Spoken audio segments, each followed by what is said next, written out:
Assalamualaikum warahmatullahi wabarakatuh. Bismillahirrahmanirrahim. Alhamdulillahirabbil alamin. Wa bihi nasta'inu ala umuri dunya.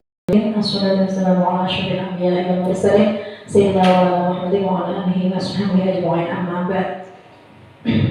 Alhamdulillah, syukurlah pada siang hari ini kita diberi kesempatan oleh Allah sehingga kita bisa berkumpul di sini untuk mengikuti penyampaian tentang budaya positif di SD kita di Murid Jadwal.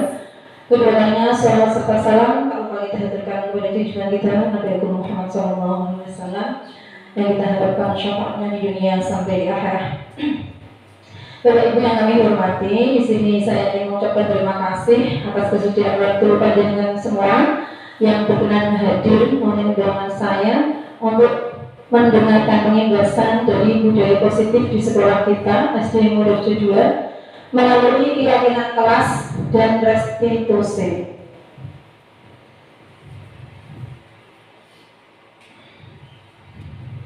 Untuk tujuan diseminasi ini yaitu untuk meningkatkan pemahaman guru tentang keyakinan kelas dan restitusi sehingga mampu menerapkannya di lingkungan sekolah.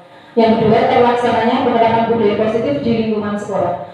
Jadi di sini nanti intinya adalah kita sebagai seorang guru di awal pembelajaran ini diharuskan untuk membuat suatu kesepakatan kelas bersama anak didik kita di kelas masing-masing yang disepakati dan dijalankan sesuai dengan apa yang disepakati.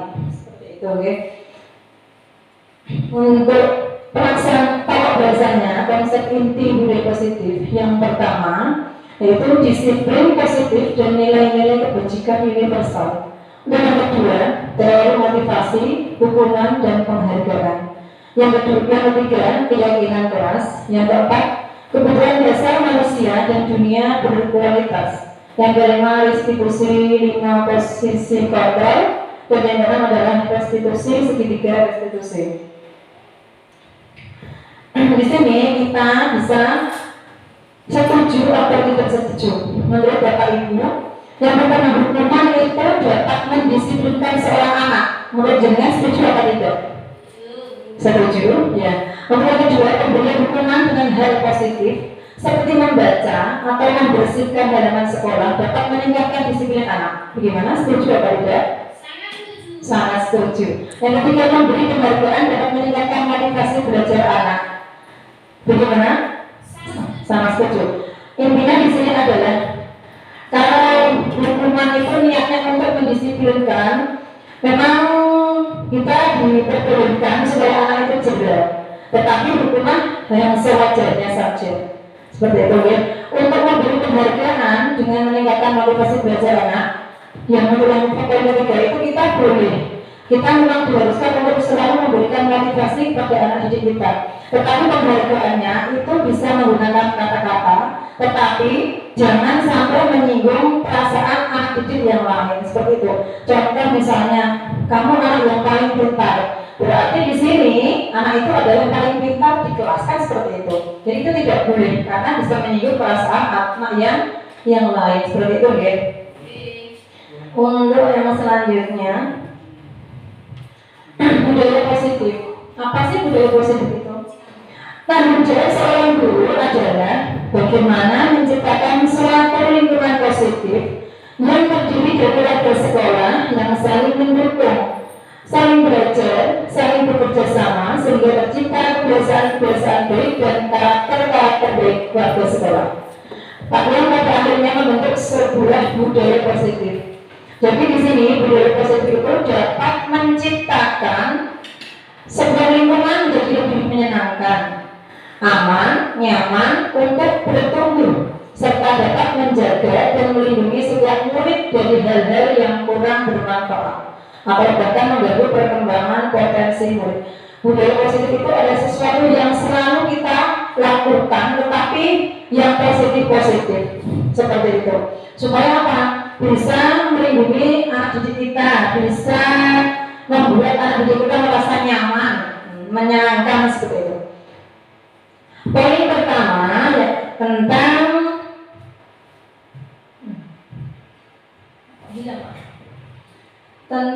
di sini langsung aja ya. Dari kegiatan tadi dapat kita simpulkan bahwa segala tindakan untuk memiliki alasan dan tujuan. Kita tidak bisa mengontrol seseorang jika kita yakin bisa mengontrol seseorang. Jawabannya adalah ilusi. Jadi budaya positif itu diawali dengan perubahan paradigma tentang teori kontrol. Teori kontrol itu apa sih? Yaitu Dr. William Glasser, yaitu tentang ilusi guru mengontrol murid. Kemudian ilusi bahwa kritik dan membuat orang merasa bersalah dapat menguatkan karakter. Yang ketiga, ilusi bahwa semua penguatan positif, efektif dan bermanfaat.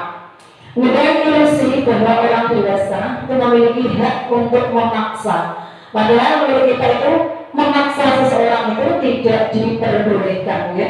Apalagi memaksa anak didik kita untuk selalu taat pada kita dalam artian tidak sesuai dengan aturan. Taat tetapi harus sesuai dengan aturan, seperti itu. Untuk perubahan paradigma stimulus respon teori kontrol.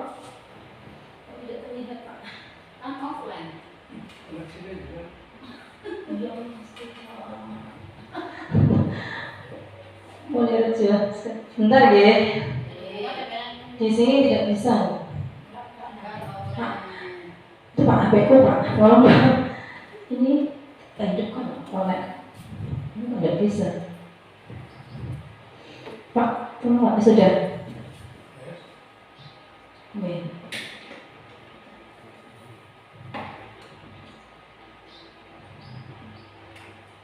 Masih tidak kelihatan. Padahal nanti ada videonya kita mendengarkan video. Dari kegiatan tadi dapat kita simpulkan bahwa segala tindakan memiliki alasan dan tujuan. Kita tidak bisa mengatur seseorang jika kita yakin bisa mengatur seseorang. Jawabannya dari ilusi tadi sudah saya terangkan. Untuk yang selanjutnya adalah maaf karena kata-kata budaya positif erat kaitannya dengan penerapan disiplin positif, dan disiplin sering kita maknai dengan kepatuhan akan sebuah aturan. Jadi di sini yang namanya budaya positif itu adalah hubungannya dengan kedisiplinan, ya, kedisiplinan positif yang biasa kita terapkan di sekolah kita. Karena setiap sekolah pasti mempunyai suatu aturan yang harus ditaati sehingga anak itu merasa nyaman di sekolah, tidak ada gangguan, tidak ada yang mengganggu. Kemudian apa sih yang dinamakan disiplin? Disiplin adalah berasal dari bahasa Latin disiplina, yang artinya belajar. Makna asal dari kata ini berkonotasi dengan disiplin diri dari murid-murid Sokrates dan Plato. Disiplin diri membuat orang menggali potensinya menuju sebuah tujuan apa yang dia hargai. Kemudian, namun dalam budaya kita, makna kita disiplin, makna kata disiplin itu telah berubah menjadi sesuatu yang dilakukan seseorang pada orang lain untuk mendapatkan kepatuhan. Jadi di sini disiplin itu memang harus dilakukan, sesuatu yang harus dilakukan itu namanya disiplin, ya, harus dipatuhi, seperti itu. Kecenderungan umum adalah menghubungkan kata disiplin dengan ketidaknyamanan, bukan dengan apa yang kita hargai atau pencapaian suatu tujuan mulia. Jadi di sini intinya disiplin itu ya patuh, kan, seperti itu. Anak-anak harus disiplin, berarti anak-anak harus patuh. Itu biasa yang dilakukan di sini, ya, di umumnya di sini.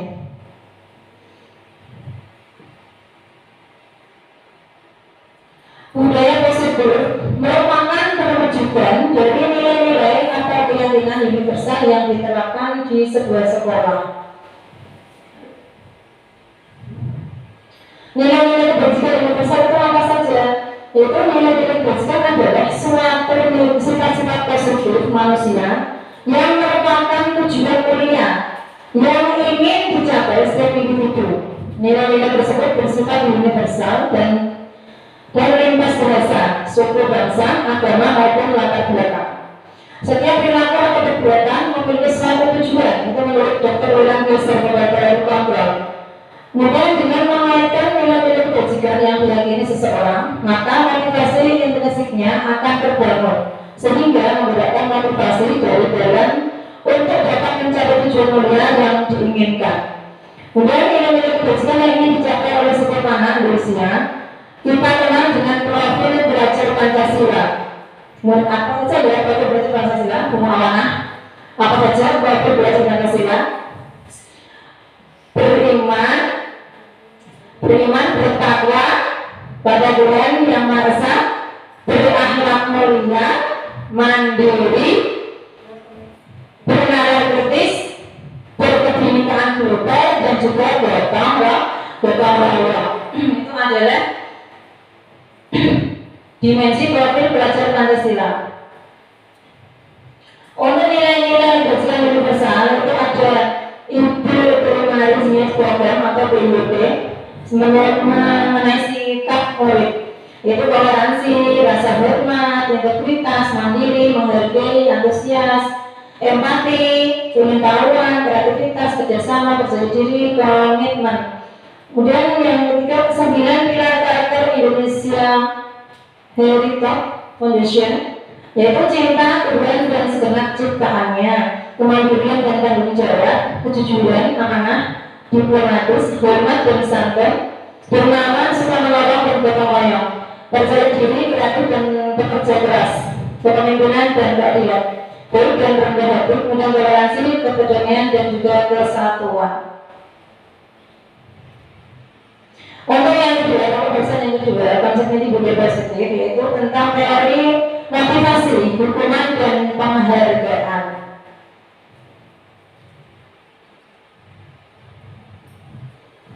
Teori motivasi perilaku manusia yaitu untuk menghindari ketidaknyamanan hukuman.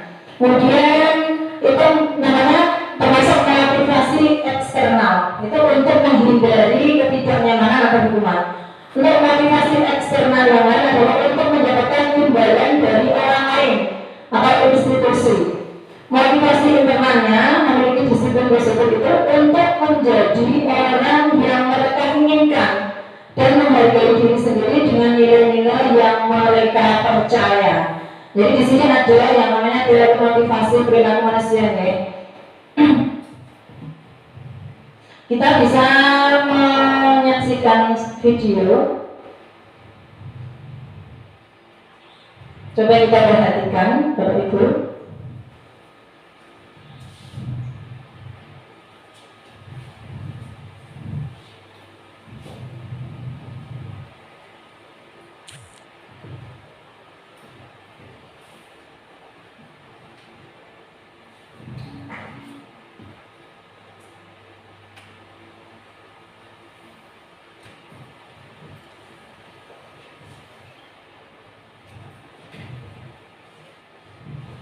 Dari video tadi, ini yang video yang kedua, ada seorang anak yang tangannya digigit oleh temannya. Kalau tadi video yang pertama adalah seorang anak yang ikut main di dalam kelas. Kita perhatikan ya.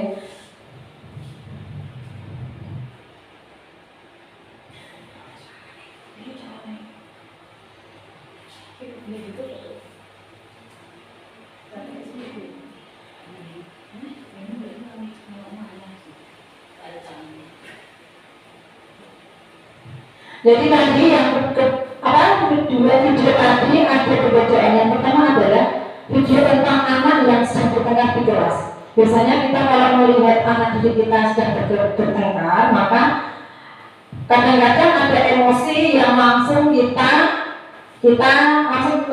langsung naik kan seperti itu. Bahkan kita langsung marah, langsung bicara kita juga bisa kasar kan seperti itu. Tetapi di sini dengan adanya teori ini, yang itu hukuman itu kita tidak boleh memberikan hukuman itu pada anak dengan kesalahan apapun seperti itu. Tapi yang kita berikan nanti adalah restitusi. Ini di sini kita terangkan dulu tentang hukuman. Hukuman itu bersifat apa?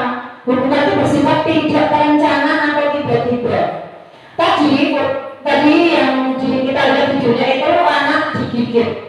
Itu gurunya memberi hukuman, padahal itu artinya dia sudah menyalahi karena dia memberikan hukuman sepihak. Anaknya tadi digigit itu dia hanya menggigit tidak sengaja. Memang sengaja menggigit tapi karena kesalahan anaknya tadi yang pertama seperti itu. Kemudian hukuman bersifat satu arah dari pihak guru yang memberikan, dan murid hanya menerima suatu hukuman tanpa melalui suatu kesepakatan.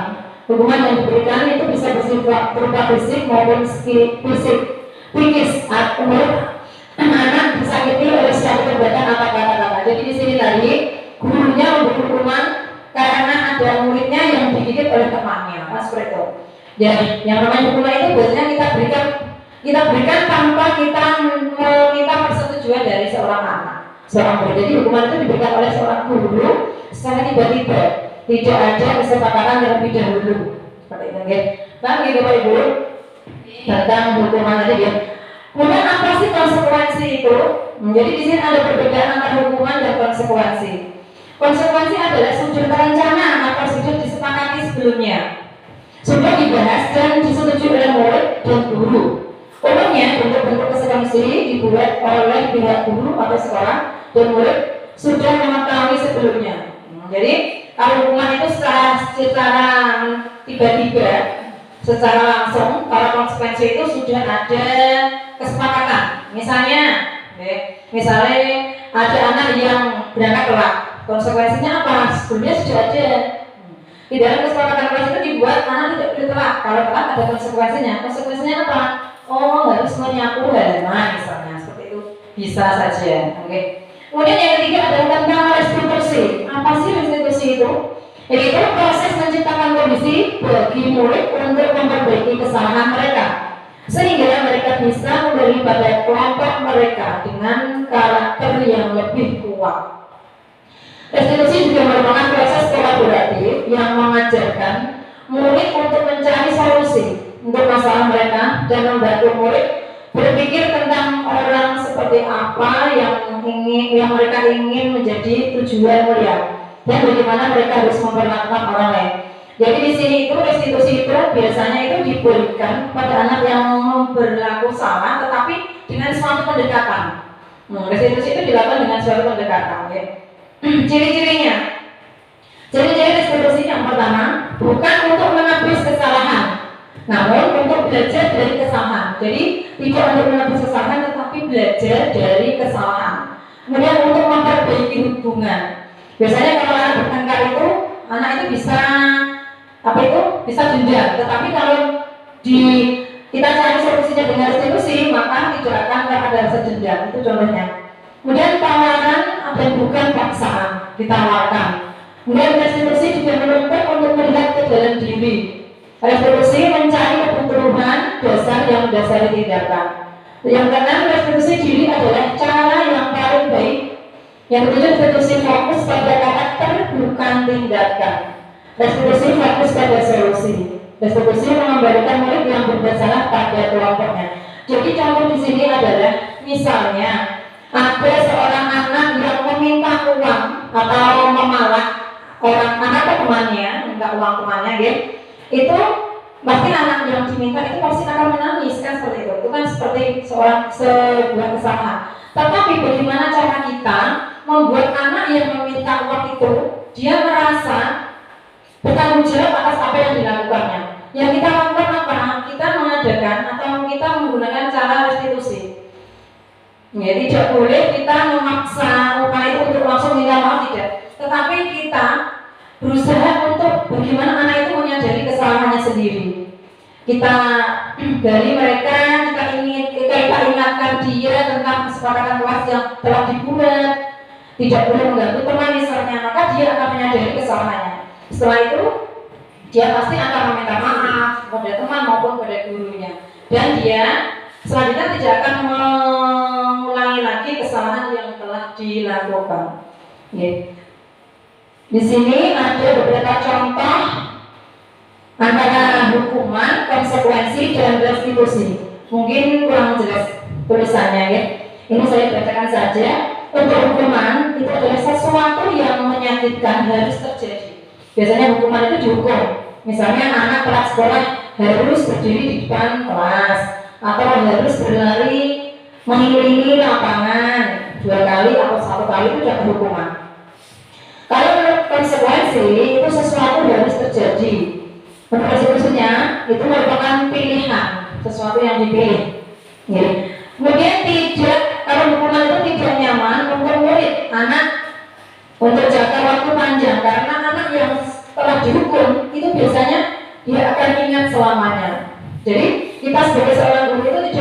atau tidak boleh menghukum anak didik kita itu dengan semau kita, karena itu akan menjadi kenangan sampai kapanpun, bahkan akan diingat walaupun dia sudah tua, seperti itu, ya.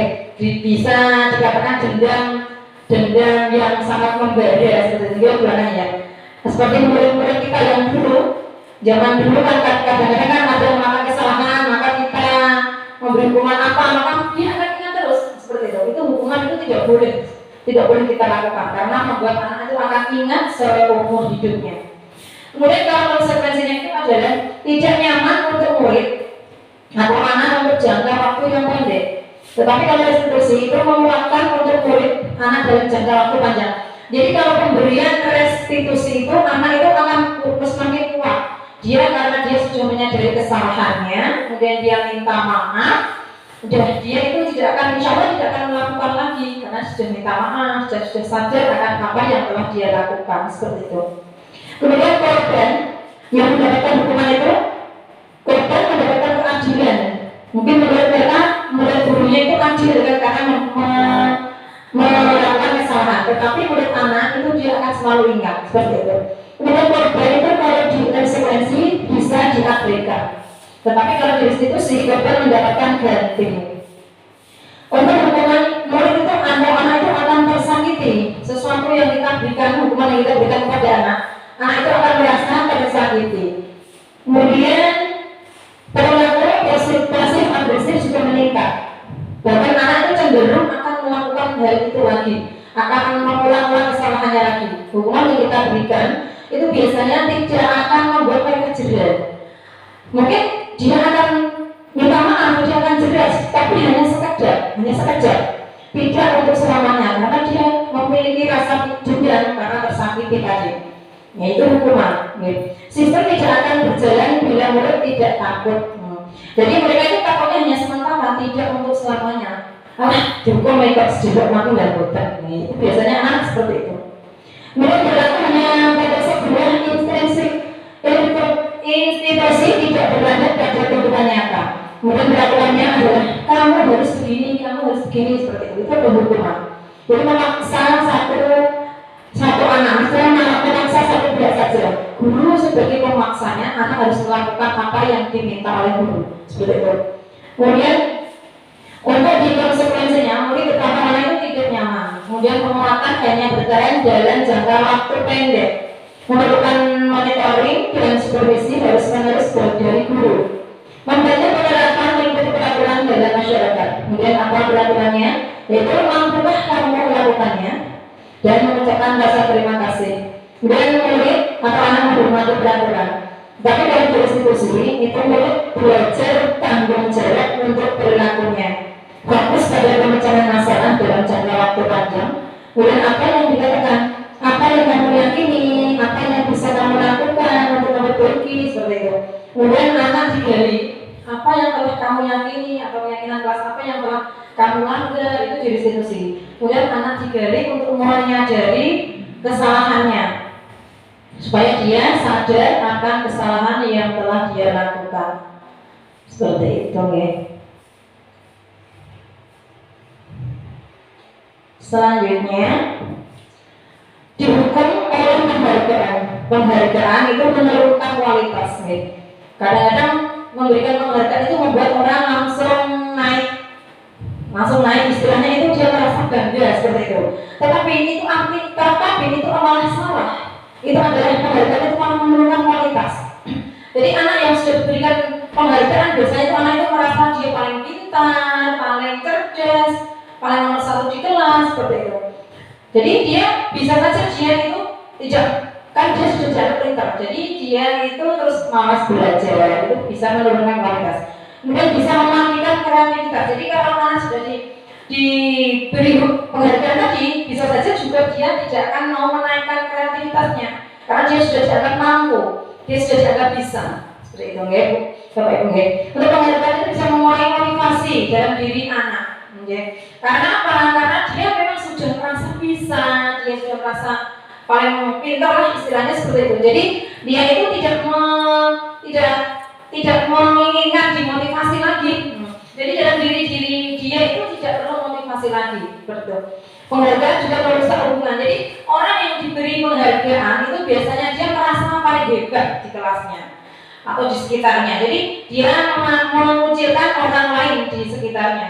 Jadi dia merasa dia merusak hubungan. Menurut Alfredon mengungkapkan bahwa penghargaan maupun hukuman adalah cara-cara mengatur perilaku seseorang yang menghancurkan potensi untuk pembelajaran yang sesungguhnya. Menurut Kant, secara ideal tindakan belajar itu sendiri adalah penghargaan yang sesungguhnya.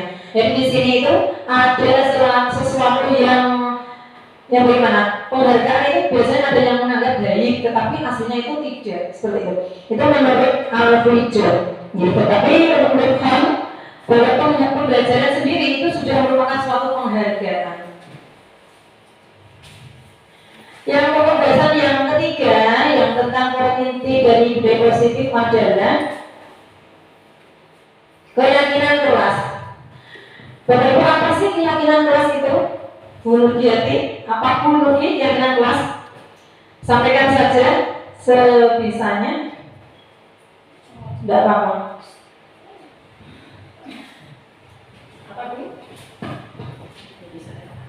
Ya, terima kasih. Keyakinan kelas itu adalah nilai-nilai kebajikan yang diyakini oleh warga kelas untuk menumbuhkan motivasi internal dan budaya positif di kelas. Terima kasih. Terima kasih Bu Nurjati. Jadi keyakinan kelas adalah suatu nilai-nilai kebajikan yang diyakini oleh warga kelas untuk menumbuhkan motivasi internal dan budaya positif di kelas. Jadi sebelum kita misalnya waktu ajaran baru seperti ini, kita sudah membuat kesepakatan kelas atau keyakinan kelas yang harus kita sepakati satu kelas. Jadi di dalam kelas itu gurunya juga harus mentaatinya. Nah, seperti itu karena keyakinan di dalam suatu kelas. Gitu. Terima kasih ya Bu Nurjati tadi. Kemudian mengapa tidak peraturan saja? Mengapa harus keyakinan? Kan seperti itu. Mengapa kita memiliki peraturan harus menggunakan helm bila mengendarai kendaraan roda dua? Ya, itu contohnya. Mengapa kita memiliki peraturan 3M menggunakan masker, mencuci tangan, dan menjaga jarak? Terus kemudian mengapa kita memiliki peraturan harus datang tepat waktu pada saat mengikuti pelatihan? Untuk mendukung motivasi intrinsik, kembali ke nilai-nilai atau keyakinan-keyakinan akan lebih menggerakkan seseorang dibandingkan mengikuti serangkaian peraturan-peraturan. Jadi di situ bisa kita lihat ada perbedaan. Perbedaannya apa? Untuk peraturan. Di situ contoh di atas mengendarai motor harus memakai helm. Adalah suatu aturan yang sudah disahkan oleh pemerintah karena alasannya apa? Untuk keselamatan. Okay. Kemudian kenapa kita harus memakai masker, mencuci tangan, menjaga jarak? Itu adalah demi kesehatan. Ada alasannya. Jadi suatu aturan itu biasanya itu dibuat karena ada alasannya, ada tujuannya. Pembuatan keyakinan kelas atau sekolah, pembentukan keyakinan sekolah atau kelas itu yang pertama. Keyakinan kelas bersifat lebih abstrak daripada peraturan yang lebih rinci dan konkret. Untuk keyakinan kelas berupa pernyataan universal. Pernyataan keyakinan kelas senantiasa dibuat dalam bentuk positif. Keyakinan kelas hendaknya tidak terlalu banyak sehingga mudah diingat dan dipahami oleh semua warga kelas. Keyakinan kelas sebenarnya sesuatu yang dapat diterapkan di lingkungan tersebut. Semua warga kelas hendaknya ikut berkontribusi dalam membuatkan keyakinan kelas lewat kegiatan curhat pendapat. Bersedia meninjau kembali keyakinan kelas dari waktu ke waktu. Jadi kesepakatan kelas atau keyakinan kelas itu kita buat sesuai dengan kesepakatan dengan murid-murid kita di kelas. Kemudian tidak perlu banyak-banyak. Yang penting itu anak-anak bisa ingat dan bisa melaksanakan. Jadi di situ ada kesepakatan atau keyakinan harus taat seperti itu. Untuk contoh di sini adalah contoh keyakinan kelas murid kelas 1. Setiap anggota kelas perlu belajar. Setiap anggota kelas perlu senang. Seperti itu. Setiap anggota kelas perlu menonton tugas. Setiap anggota kelas perlu saling menghargai. Setiap anggota kelas perlu merasa aman. Jadi di sini anak-anak kecil itu kalau belajar kan harus senang dulu. Kalau mereka merasa senang, maka insya Allah apa yang gurunya itu sampaikan dia juga akan merasa senang. Akhirnya dia juga bisa masuk ke dalam otak maupun pikirannya dan dia akan cerdas, akan pintar karena senang. Jadi kita belajar sesuatu, misalnya pelajaran matematika itu kita harus punya rasa senang dulu, suka dulu. Orang yang suka itu biasanya rela berkorban demi apa yang kita sukai, kan seperti itu. Maka anak-anak kita, anak didik kita itu terutama anak yang di kelas rendah, kelas 1, itu keyakinan kelas yang bisa kita terapkan itu ya tadi, contohnya tadi ya, tidak harus dengan senang dulu, kemudian harus melaksanakan tugasnya harus dilakukan, tidak boleh diabaikan seperti itu. Kemudian contoh untuk keyakinan kelas anak kelas 5, selalu bersikap positif, intinya tidak boleh menyakiti orang lain, kan seperti itu kan sikapnya gitu. Senantiasa menjadi diri yang terbaik, kemudian percaya dan menghormati orang lain serta barang miliknya. Jadi di kelas 5 itu kan anaknya sudah dewasa, karena mereka sudah dewasa maka keyakinan kelasnya juga tingkatannya lebih dewasa lagi. Jadi dia tidak perlu menghina orang, harus menghormati orang, itu yang harus kita lakukan di kelas tinggi seperti itu. Kemudian juga harus menjaga atau menghormati barang milik orang lain. Kadang-kadang kita tahu anak didik kita itu ada yang usir seperti itu. Anak didik kita itu usir dengan barang orang lain, misalnya pinjam pin atau pulpen tapi tidak dikembalikan, itu kan tidak boleh. Itu namanya usir, ya. Itu contoh seperti itu. Kemudian berkomitmen terhadap setiap tugas, jadi komitmen harus dilakukan. Tugasnya harus selesai hari ini anak-anak, jadi harus selesai. PR-nya besok pagi dikumpulkan anak-anak juga bisa harus dikumpulkan seperti itu.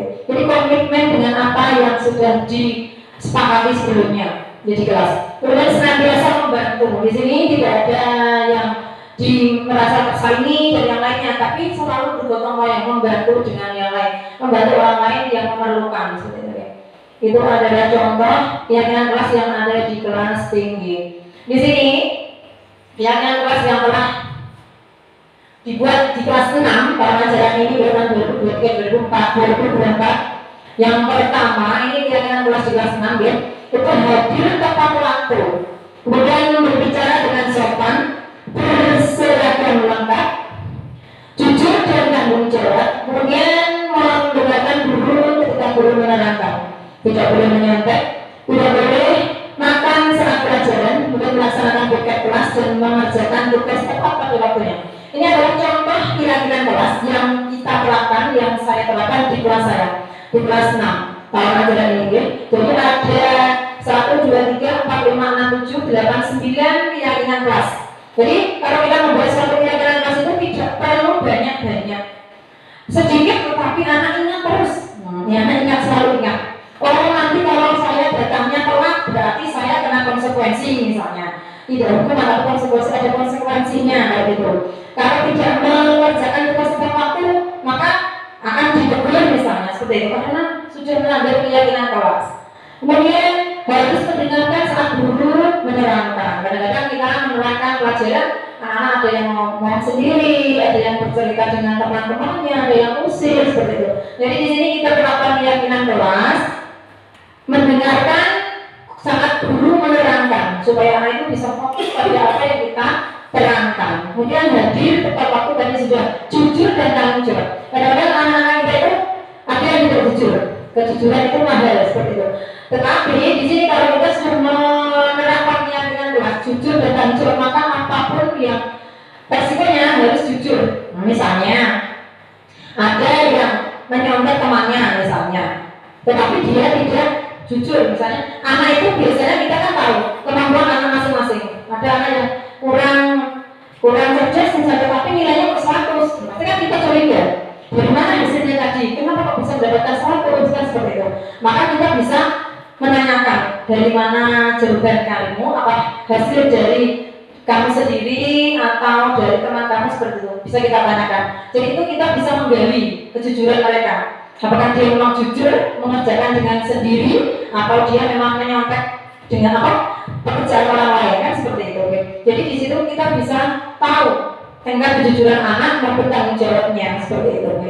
Jadi kemudian ada lagi yaitu tidak harus berseragam. Kadang-kadang kita tahu anak-anak itu yang namanya anak kecil itu memang kita tahu kadang-kadang tidak bisa memakai temannya waktu Senin upacara itu kadang kurang tidak memakai apa itu kaos kaki yang putih, atau tidak memakai ikat pinggang, atau tidak memakai topi seperti itu. Itu kan termasuk seragamnya tidak lengkap. Jadi di sini kita terapkan keyakinan kelas berseragam lengkap itu supaya anak-anak menjaga kedisiplinan mereka, taat aturan. Karena berseragam lengkap itu di sini termasuk aturan sekolah. Ya. Untuk selanjutnya, budaya positif, lingkungan positif, keyakinan kelas dan peraturan kelas. Jadi dari ketiga budaya positif, lingkungan positif, keyakinan kelas itu membentuk suatu aturan kelas atau peraturan kelas atau sekolah, ya. Seperti itu. Kemudian yang selanjutnya adalah yang namanya peraturan dan keyakinan itu ada perbedaannya. Di sini Bapak Ibu bisa memperhatikan apa sih yang namanya peraturan dan keyakinan itu apa? Contohnya di sini adalah kalau peraturan selalu kembalikan buku ke tempatnya, terutama di perpustakaan. Kadang-kadang kita tahu anak-anak yang suka membaca di perpustakaan itu asal ambil, asal baca, asal taruh. Jadi dia tidak bertanggung jawab pada tempatnya tadi. Jadi di situ di perpustakaan ada tulisannya, ada aturannya. Selalu kembalikan buku ke tempatnya. Seperti itu contohnya. Keyakinan kelasnya adalah tanggung jawab, masuk ke tanggung jawab. Kemudian dilarang mengganggu orang lain. Jadi di sini ada suatu aturan kita tidak boleh mengganggu orang lain. Jadi masuk ke dalam keyakinan kelas itu menghormati orang lain, itu contohnya. Kemudian hadir di sekolah 15 menit sebelum pembelajaran dimulai, menghormati orang lain dan berkomitmen. Itu untuk keyakinan kelasnya. Untuk peraturan yang lain adalah dilarang melakukan kekerasan.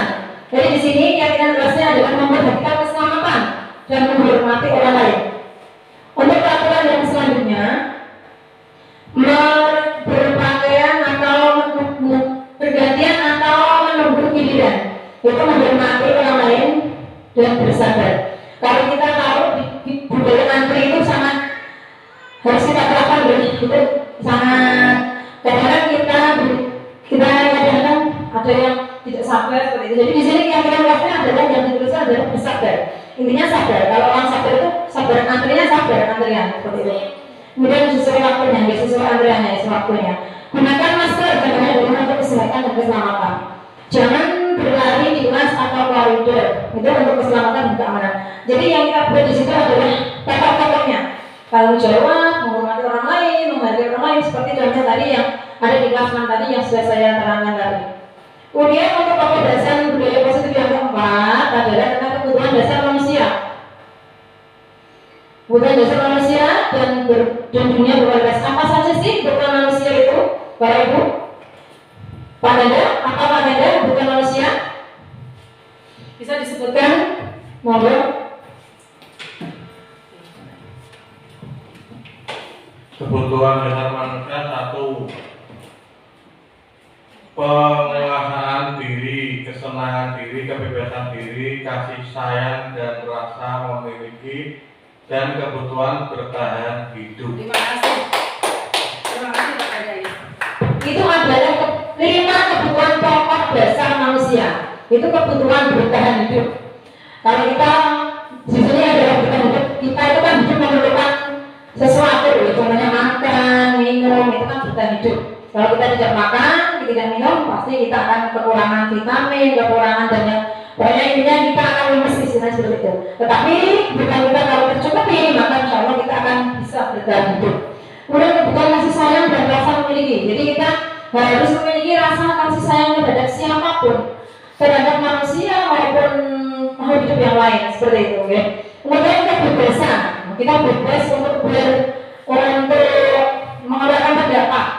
Seperti itu. Kemudian kesenangan, kita juga butuh kesenangan karena kalau tidak senang, rasa senang, kita juga akan merasa bagaimana ya.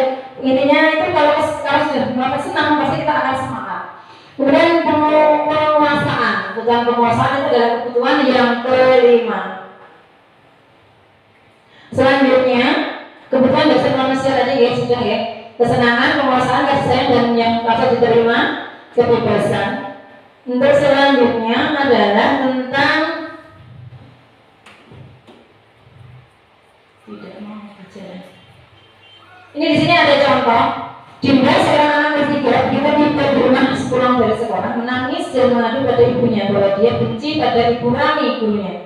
Bila Anda berada dalam posisi Ibu Rani dan mendengar informasi dari ibunya, Dinda tentang perasaan Dinda hari itu, maka apa yang akan Anda lakukan pada Dinda besok ketika Dinda masuk sekolah agar kebutuhan Dinda terpenuhi?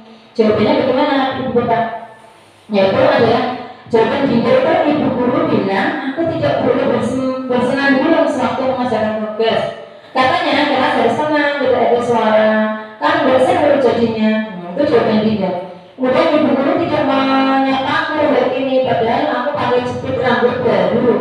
Aku bosan masa belajarnya cuma gitu-gitu saja, dengerin ibu guru aja. Seperti itu pun kata Dinda. Kemudian aku sebel, gambarku tidak rapi, malah ibu guru menunjukin ke teman-temanku di depan kelas. Jadi di situ ada beberapa kebutuhan. Yang pertama tadi adalah kesenangan, karena dia merasa senang dengan bersenandung, dia senang menyanyi. Maka saat mengajarkan tugasku di dalam kelas dia nyanyi sendiri. Nah, nyanyinya itu, nyanyinya Dinda itu mengganggu yang lain. Kan gurunya kemudian menegur seperti itu. Tapi kesenangan Dinda itu merasa terganggu. Ditegur di gurunya tadi, dia merasa terganggu. Kemudian kasih sayang dan rasa diterima. Padahal Dinda tadi sudah memamerkan jepit barunya, jepit rambut barunya, tetapi gurunya itu tidak merasa perhatian. Jadi dia butuh kasih sayang seperti itu. Kemudian kebebasan. Aku bosan, akan seperti itu. Aku bosan, merasa belajarnya gitu-gitu aja. Jadi dia ingin bebas, mungkin dia ingin gurunya memakai suatu metode atau media yang lebih menarik supaya dia lebih semangat dalam belajar, kan seperti bisa saja. Kemudian ada penguasaan. Cari guys, sederhana tadi. Lanjut, mungkin dari Bapak Ibu ada yang ingin ditanyakan? Bu Dia? Mas Ruan masih semangat gitu Mas Ruan ya? Ya, yang kelima adalah tentang 5 posisi kontrol. Gasen berkesimpulan ada 5 posisi kontrol yang diterapkan seorang guru. Orang tua ataupun atasan dalam melakukan kontrol itu ada 5 posisi kontrol. Yang pertama adalah sebagai penghukum, sebagai pembuat orang merasa bersalah, sebagai teman, sebagai monitor atau pemantau, dan juga sebagai manajer. Jadi di sini sebagai seorang pemimpin atau seorang guru, kita kan seorang guru itu kan seorang pemimpin murid kita. Itu kita mempunyai 5 posisi kontrol. Okay? Penghukum, pembuat orang merasa bersalah, menjadi teman, kemudian monitor atau pemantau, dan juga manajer. Bagaimana kita bisa memposisikan diri kita, nanti kita bisa pahami dari video yang kita saksikan ini. Coba Bapak Ibu diperhatikan. Okay? Tidak ada suaranya, tidak ada pandit. Yang penting kita bisa membaca tulisannya. Masih semangat kita apa ya? Ini nanti kan maksudnya kita bisa lihat. Dalam menerapkan disiplin positif itu ada restitusi, ada hukuman, ada konsekuensi seperti yang diterangkan tadi.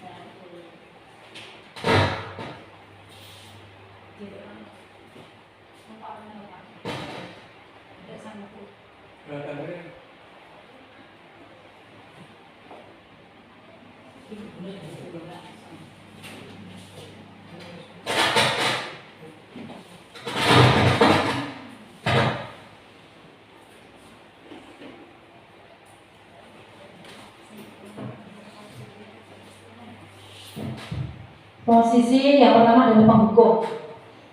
Bapak Ibu ini berbeda. Ini ada contohnya. Seorang anak yang telat masuk sekolah, kemudian dipanggil gurunya. Naren seperti itu gurunya memanggil Naren. Kamu lagi selalu terlambat seperti itu kan menyalahkan. Tapi apa nanti di Bapak Ibu? Karena ini posisi kontrolnya penting untuk kita sebagai seorang pendidik.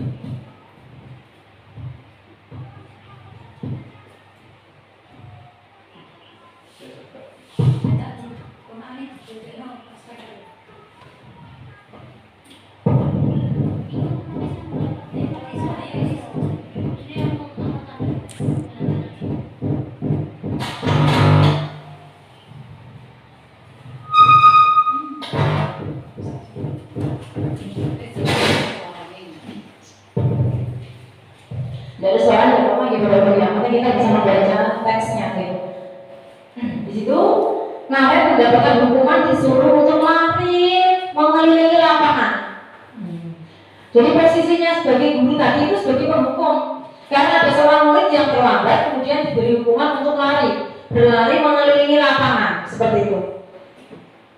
Posisi penghukum tadi sudah dijelaskan, posisi penghukum itu bisa lewat fisik, lewat ucapan seperti itu adalah posisi penghukum. Murid menjadi mendendam, tidak menyukai guru atau mata pelajaran yang diambil. Jadi kalau kita menghukum anak-anak murid kita itu mereka pasti mendendam. Istilahnya walaupun di depan kita itu mereka pasti tapi di hati mereka itu masih dendam, itu seperti itu. Itu cara yang kedua. Ini telat lagi. Tetapi apakah posisi yang diambil hukumnya ini nanti kita lihat dulu. Telat lagi.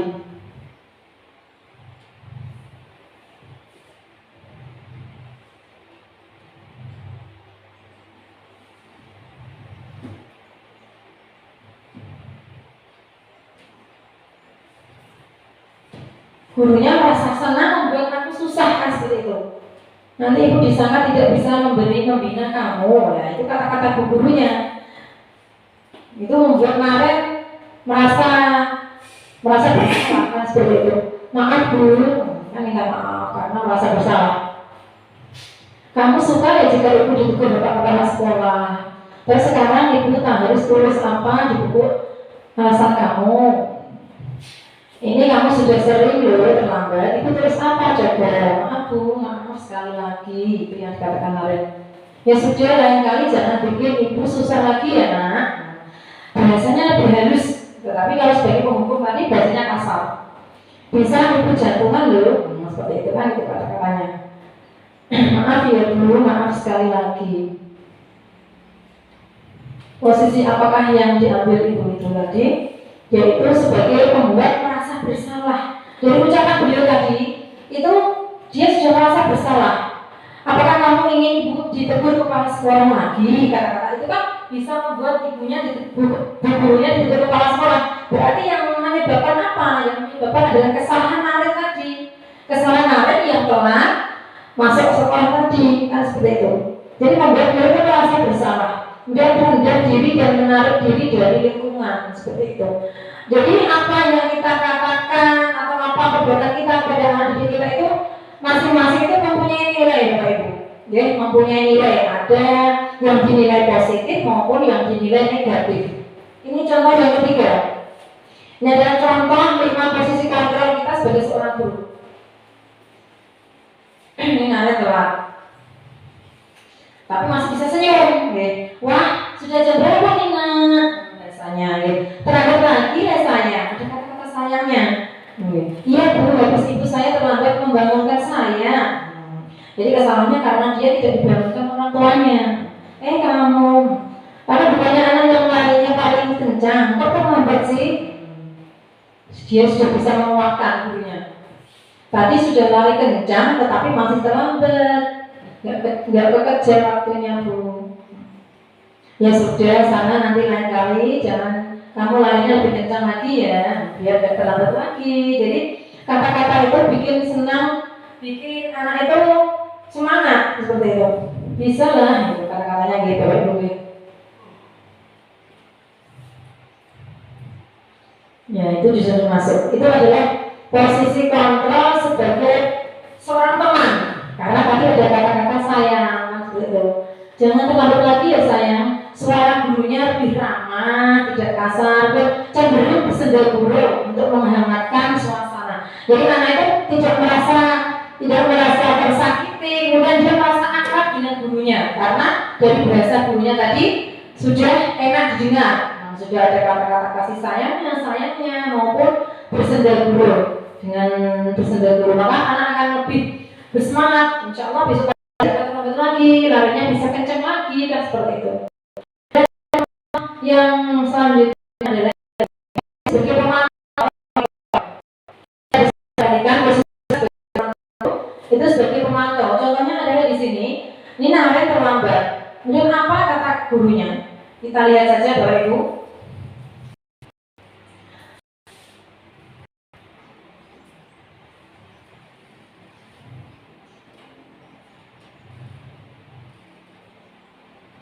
menanyakan peraturan sekolahnya. Kita harus sekolah jam 7 Bu. Ditanyakan, dijawab jam 7. Iya, sekarang sudah jam 7, sudah tahu konsekuensinya. Ditanyakan konsekuensinya. Bahkan Bu, saya harus tinggal kelas pas jam istirahat selama 20 menit. Nah, bentar konsekuensinya demikian ya, seperti itu. Jadi di situ sudah ada konsekuensinya, jadi ada sesuatu yang sudah disepakati sebelumnya. Kalau telat harus di luar kelas selama 20 menit. Jadi di sini seorang guru sebagai posisi pemantau, beliau memantau kehadiran anak didiknya yang telat, yang menyalahi aturan kelas atau keyakinan kelasnya, maka dia harus sesuai melaksanakan konsekuensi yang telah disepakati. Jadi konsekuensinya adalah telat, maka dia harus di luar kelas selama 20 menit, seperti itu. Murid akan menghitung konsekuensi seperti itu. Yang sekarang adalah posisi sebagai manajer. Kita sebagai manajer terhadap murid-murid kita. Ini contohnya perhatikan Bapak Ibu.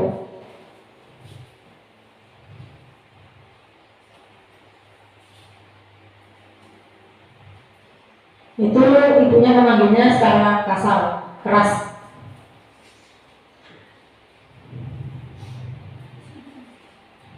Maaf Bu, saya terlambat. Ya, sekolahnya jam 7, sekarang jam 7 baru. Nih, jadi sekarang bagaimana ini nanti? Bu, saya baiklah, menurut kamu sekolah yang mana yang kamu langgar, menghargai diri sendiri dan orang lain mungkin ya Bu? Salah dari keyakinan kelasnya. Setuju. Jadi apakah karena meyakini prinsip saling menghormati tersebut, dia Bu, saya meyakininya. Ini contohnya ya, contohnya keyakinan. Bagaimana kamu memperbaiki kesalahan? Jadi diberi pilihan untuk memperbaiki kesalahan dan dia tidak akan lupa menyetel alarm saat tidur.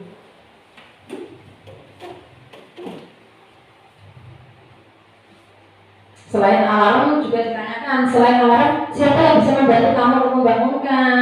Dan dijawab kakak dan ibunya, seperti itu.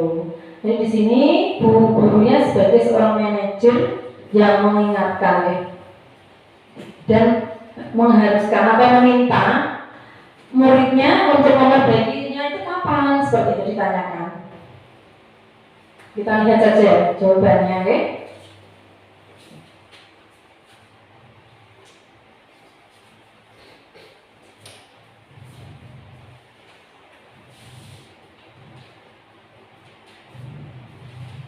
Dia sudah berjanji kepada gurunya bahwa dia tidak akan terlambat lagi.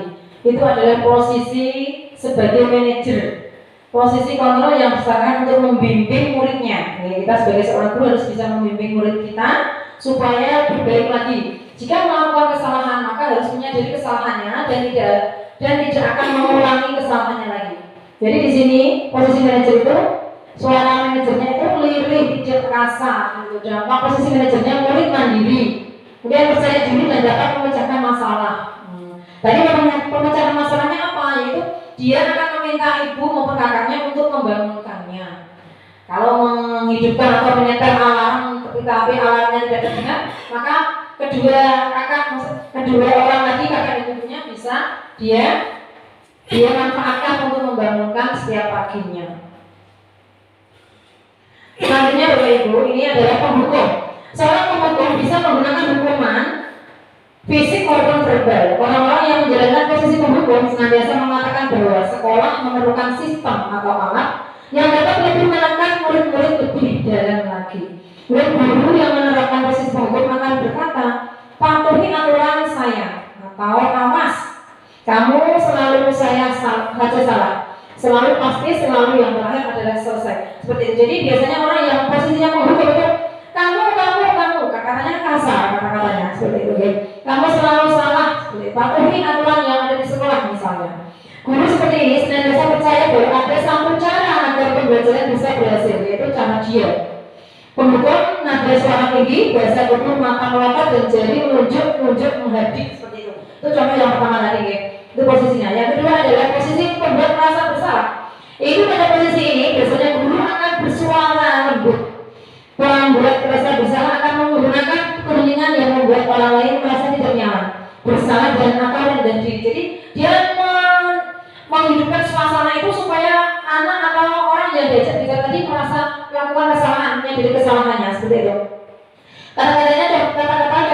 adalah ibu sangat kecewa sekali dengan kamu. Berapa kali bapak harus memberi tahu kamu ya, gimana coba kalau orang tua kamu tahu kamu akan berbuat begini seperti itu. Posisi di posisi ini murid akan memiliki penilaian diri yang buruk tentang diri mereka. Murid merasa tidak berharga dan telah mengecewakan orang yang dia sayangi, membuat merasa bersalah, nadanya memelas atau halus atau sedih. Bahasanya tubuhnya itu merapat pada anak atau lesu. Itu adalah bahasa tubuh maupun bahasa fisiknya maupun bahasa tutur katanya gitu. Untuk sebagai seorang teman itu adalah guru pada posisi ini tidak akan menyakiti murid, namun akan tetap berupaya mengontrol murid melalui persuasi. Posisi teman pada guru bisa negatif ataupun positif. Positif di sini berupa hubungan baik yang terjalin antara guru dan murid. Guru di posisi teman menggunakan hubungan baik dan berupaya untuk mempengaruhi seseorang. Mereka akan berkata, ayo bantulah, ayo dunia bapak Nina, seperti itu. Jadi di sini adalah dia merasa temannya, supaya anak itu hangat. Ayo seperti itu. Kata-kata itu bisa membuat anak itu ikut apa yang dikatakan. Ya sudah, kali ini tidak apa-apa, nanti ibu bantu bereskan. Contohnya di situ seperti itu. Hal negatif dari posisi teman adalah bila suatu saat guru tersebut tidak membantu, maka murid akan merasa kecewa dan berkata, saya pikir bapak atau ibu teman saya. Murid merasa dikecewakan dan tidak mau lagi berusaha. Hal lain yang mungkin timbul adalah murid hanya akan bertindak untuk guru tertentu dan tidak untuk guru lainnya. Murid akan tergantung pada guru tersebut. Teman di sini posisi teman ada suaranya itu ramah, akrab dan bercanda. Bahasa tubuhnya merapat pada murid, mata dan senyum jenaka. Jadi ada senda gurunya di sini. Kemudian sebagai posisi pemantau. Memantau berarti mengawasi. Pada saat ini mengawasi kita bertanggung jawab atas perilaku orang-orang yang kita awasi. Dengan menggunakan sanksi atau konsekuensi, kita dapat memisahkan hubungan pribadi kita dengan murid. Sebagai seseorang yang menjalankan posisi pemantau, pertanyaan yang diajukan biasanya itu yang contohnya seperti ini. Peraturannya apa? Apa yang telah kamu lakukan? Sanksi atau konsekuensinya apa? Seperti itu. Seorang pemantau sangat mengandalkan perhitungan. Catatan, data, dan yang dapat digunakan sebagai bukti atas perilaku seseorang. Posisi ini akan menggunakan speaker, sering catatan, daftar cek. Posisi pemantau sendiri berasal dari teori stimulus respon yang menunjukkan tanggung jawab guru dalam mengambil murid pemantauan pada suara. Seorang pemantau itu pada suaranya itu data, bahasa tubuhnya formal, jadi biasa saja. Oke. Kemudian yang selanjutnya, untuk konsep ini saat ini budaya posisi yang keenam adalah segitiga restitusi, Bu. Ini mungkin segitiga restitusi ini biasanya kita laksanakan dan jarang kita lakukan malah. Ya. Di sini apa sih segitiga restitusi? Yaitu suatu proses dialog yang dijalankan oleh guru dan atau orang tua agar dapat menghasilkan murid yang mandiri dan bertanggung jawab. Ada 3 unsur di sini. Yang pertama adalah kita menstabilkan identitas. Yang kedua memvalidasi tindakan yang salah, kemudian menanyakan keyakinannya. Contohnya di sini yang satu yang menstabilkan itu contohnya bagaimana? Berdasarkan prinsip pembuatan kesalahan adalah bagian dari proses pembelajaran. Berperan menggeser identitas murid dari identitas gagal ke identitas sukses. Jangan mengkritik murid yang sedang mengalami identitas gagal. Untuk yang menstabilkan identitas yang mengajukan pernyataan itu yang pertama membuat kesalahan sesuatu yang wajar. Biasanya itu gini, kalau anak misalnya melakukan kesalahan itu kita bahasanya itu seperti ini. Nah, orang itu berbuat kesalahan itu dia wajar. Guru juga pernah melakukan kesalahan. Coba sekarang sadari kesalahan itu apa? Itu contohnya. Contoh kata-kata dari menstabilkan identitas seperti itu. Kemudian manusia itu tidak ada yang sempurna seperti itu. Kemudian kita bisa memperbaiki masalah ini. Jadi meskipun kamu sudah melakukan kesalahan, ya kamu harus memperbaikinya nanti. Kan ditawarkan seperti itu. Itu namanya menstabilkan. Supaya anak itu tidak merasa bersalah, tetapi dia menyadari sendiri kesalahannya tanpa harus dipaksa. Contohnya seperti itu. Okay.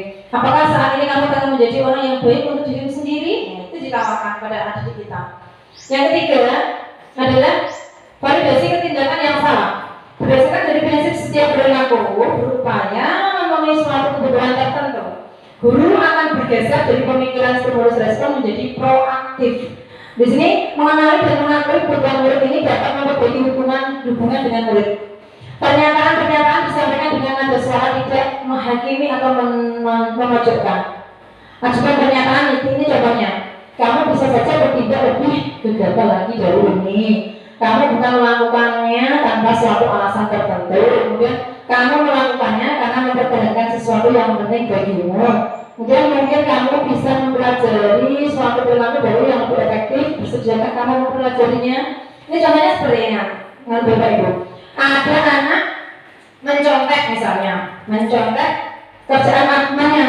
Kemudian kita panggil, Salisa, kenapa kok kerjaanmu hasilnya bagus? Coba ya, kamu tadi malam belajar apa tidak? Dia merasa belajar, tetapi padahal dia tidak belajar, hasilnya menyontek. Coba jujur Salisa, coba jujur Salisa. Guru juga pernah melakukan kesalahan, itu menstabilkan identitas. Jadi sekarang kamu jujur saja, kenapa kamu melakukan itu? Kita gali kesalahan yang telah dia lakukan. Kemudian dia akan menjawab, merasa bersalah dan meminta maaf. Ya Bu, saya meminta maaf karena saya tadi sudah mencontek pekerjaannya Alfiani, misalnya seperti itu. Karena tadi malam saya tidak belajar Bu, karena nonton TV sampai larut malam, makanya saya tidak bisa mengerjakan dan saya menyontek. Itu bisa menggali kesalahannya dan dia bisa menyadari, kemudian dia bisa minta maaf. Saya minta maaf ya Bu, karena sudah melanggar keyakinan kelas kita, yaitu dilarang menyontek. Seperti itu. Itu adalah segitiga restitusi yang bisa Bapak Ibu guru lakukan pada anak didik kita yang mungkin dari mereka ada yang melakukan kesalahan. Kemudian selanjutnya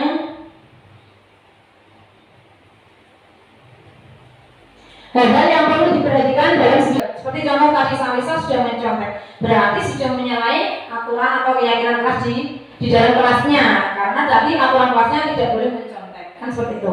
Kemudian kesediaan orang yang melakukan kesalahan untuk memperbaiki masalahnya, dia bersedia untuk belajar, tidak mau menyontek lagi, dan dia akan meminta maaf. Pemecah masalah yang sebisa mungkin relevan atau memiliki hubungan dengan masalah yang ada. Kemudian perlu adanya suatu usaha perbaikan dari pihak yang berbuat kesalahan. Perlu dikasihkan waktu dari pihak yang berbuat kesalahan. Tanyakan kapan akan mulai diberlakukan usaha untuk memperbaiki masalah. Jadi di sini contohnya adalah waktu kita menginterogasi Salisa tadi, kita tanyakan kira-kira kapan kamu mulai memperbaiki kesalahan kamu Salisa, seperti itu kita tanyakan. Pasti dia akan menjawab besok Bu. Nah, seperti itu adalah menanyakan kesalahan. Okay. Di sini ada disiplin positif, teori kontrol, teori pilihan dan berteriak. Mungkin tulisannya kurang jelas gitu Bapak Ibu. Saya bacakan dari sini saja. Untuk makna disiplin itu adalah belajar kontrol diri dengan menggali potensi kita agar tercapai tujuan mulia, itu sesuatu menjadi seseorang yang ingin kita inginkan berdasarkan nilai-nilai yang kita hargai. Kemudian ada teori motivasi. Yang pertama adalah untuk menghindari hukuman, untuk mendapatkan imbalan dan untuk menghargai diri sendiri. Di sini termasuk nilai-nilai kebajikan universal, yaitu keyakinan kelas. Contohnya keyakinan kelas. Di sini teori kontrol itu akan disebut ada semua pikiran yang memiliki tujuan. Kemudian ada modelnya, model berpikir menang-menang, kemudian kolaborasi dan konsekuensi menciptakan pilihan kata. Ada 5 posisi kontrol tadi sudah diterangkan. Ada 5, yaitu sebagai pemhukum, sebagai membuat rasa bersalah, sebagai teman, sebagai pemantau dan sebagai manajer. Contohnya di sini adalah segitiga restitusi. Tadi yang dilakukan dalam 3 hal, yaitu menstabilkan identitas, validasi kesalahan, kebutuhan, dan menanyakan keyakinan. Yang terakhir adalah kebutuhan, 5 kebutuhan dasar manusia. Tadi adalah yang disampaikan pada tadi sebagai yang pertama adalah perasaan, kasih sayang, kesehatan, kebebasan, dan juga kesenangan. Itu adalah 5 kebutuhan manusia. Ya. Untuk hal-hal yang perlu, hal baru apa yang mengubah paradigma saya yang saya dapatkan, ini adalah refleksi perasaan apa yang muncul selama mengikuti sesi ini khususnya mengenai makna disiplin dan motivasi intrinsik. Kemudian yang kedua adalah saya akan menjadi guru yang seperti apakah setelah mengikuti modul ini. Bapak Ibu yang kami hormati, mungkin ada yang ditanyakan dari pemaparan saya tentang disiplin positif tadi. Monggo, Pak Koko, ada yang ditanyakan? Bu Nugi dan yang lainnya? Sudah jelas Bapak Ibu ya? Ya, coba ya. Terima kasih saya ucapkan karena kesediaan waktu Bapak Ibu mengikuti penugasan dari pembahasan dari budaya positif di sekolah kita. Semoga kedepannya sekolah kita akan menjadi sekolah yang lebih baik, yang lebih maju dan bisa membuat anak didik kita lebih kreatif, inovatif dan bisa menjadi anak-anak yang sukses di dunia sampai akhirat. Amin, Allahumma amin. Dari saya, apabila ada kesalahan, saya mohon maaf yang sebesar-besarnya. Assalamualaikum warahmatullahi wabarakatuh. Terima kasih, Bapak Ibu.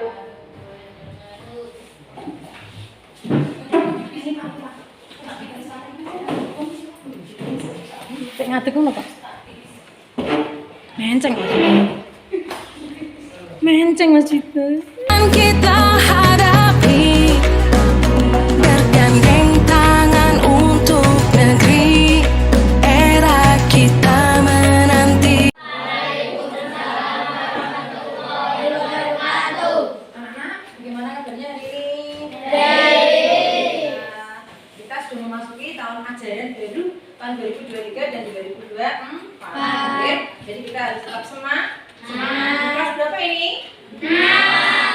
Iya. Di dalam suatu sekolah, kelas itu pasti kita harus membuat suatu aturan, anak-anak.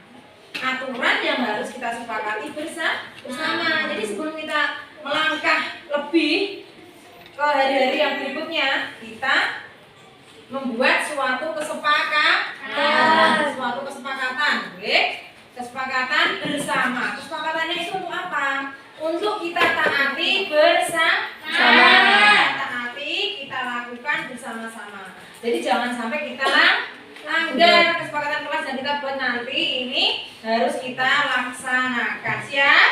Siap. Anak-anak bisa menuliskan kira-kira kesepakatan apa saja yang harus kita laksanakan. Ini nanti Bu Yulia akan membagikan kertas ini. Kalian tulis isi kesepakatan apa yang kalian tawarkan, nanti kita sepakati bersama. Oke? Paham? Silakan.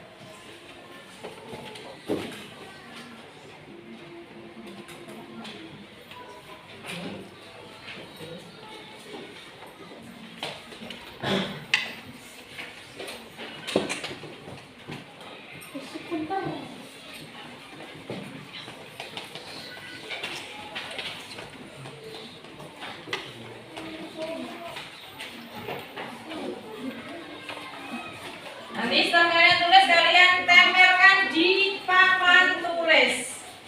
Oke, paham ya? Ditempel di mana?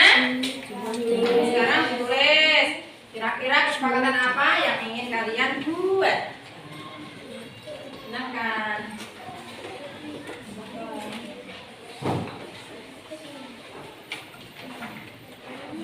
Sudah siap untuk bacakan kesepakatan apa? Yang sudah siap bisa maju ke depan, nanti ditempelkan ini. Ada yang maju di sini. Yang sudah siap silakan maju.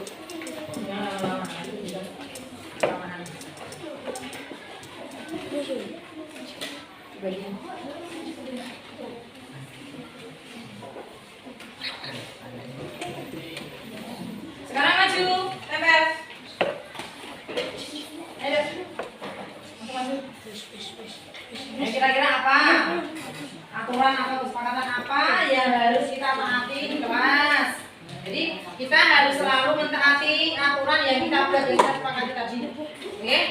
Dulu sudah pernah kita buat waktu di kelas 5, sekarang kelas 6. Bu harap nanti kalian setelah membuat keyakinan kelas atau kesepakatan kelas ini nanti kita harus patuh bersama-sama. Jadi yang kita buat di kelas ini nanti ya Bu Yulia juga harus mentaati. Kesepakatan yang kita buat di sini nanti kita sepakati bersama-sama antara Bu Yulia dan juga kalian. Oke, paham nggih? Paham ya, anak-anak? Nah, jadi kesepakatan kelas itu adalah aturan di dalam kelas kita. Jadi Bu guru dan kalian yang harus melaksanakan. Kalau untuk aturan sekolah atau tata tertib sekolah itu semua warga sekolah yang harus mentaati. Ayo sekarang maju, ayo maju, langsung tempel. Ayo, maju. Sekarang urut. Ayo dah maju. Dibacakan dulu. Apa? Dibacakan dulu apa? Melaksanakan piket kelas. Ayo. Apa? Bacakan sama di sana. Yang keras. Tidak boleh membuang sampah di kelas. Ayo yang lain.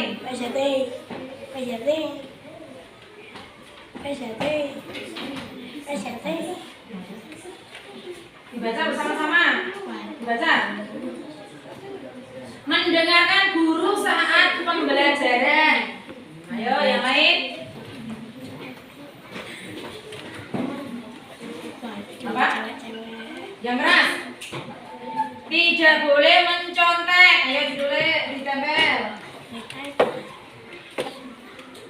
Nah, apa lagi? Ayo. Ayo kesepakatan apa lagi yang harus kita taati, yang harus kita jalankan bersama-sama? Apa dibaca? Melaksanakan piket kelas. Tempel. Tapi kok gue Ini mas yang keras apa? tangan itu. Saling menghormati dan saling toleransi. Tempelkan, urut. Mas. Hadir tepat waktu. Ayo tempelkan. Ayo apa lagi? Menjaga kebersihan kelas. Tempel.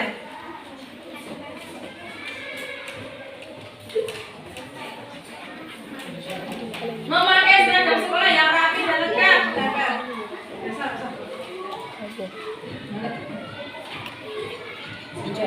Tidak boleh membuang sampah di kelas. Tambahkan. Tidak boleh bermain saat pelajaran. Ayo. Apalagi mau kemana sana? Harus bersikap jujur. Ayo tempelkan. Ayo apa lagi kira-kira? Melaksanakan piket kelas. Sudah tadi.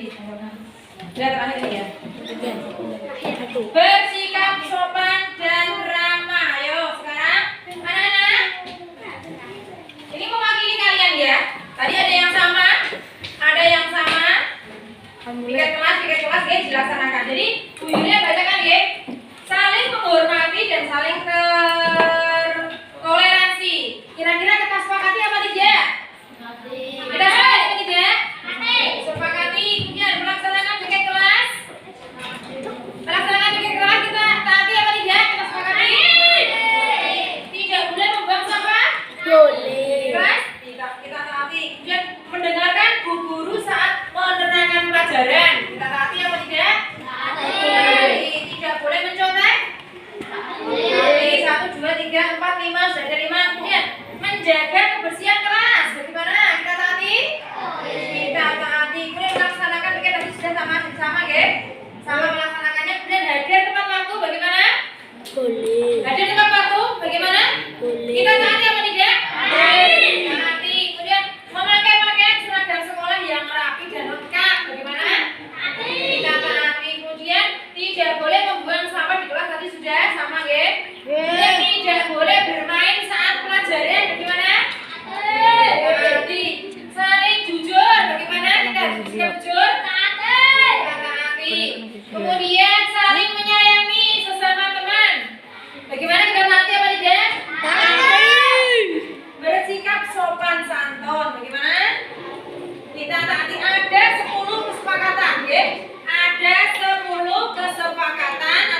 kalau sudah sepakat, maka Bu Yuli akan kedok ya. Buat persetujuan kalian semua. 1, 2, 3.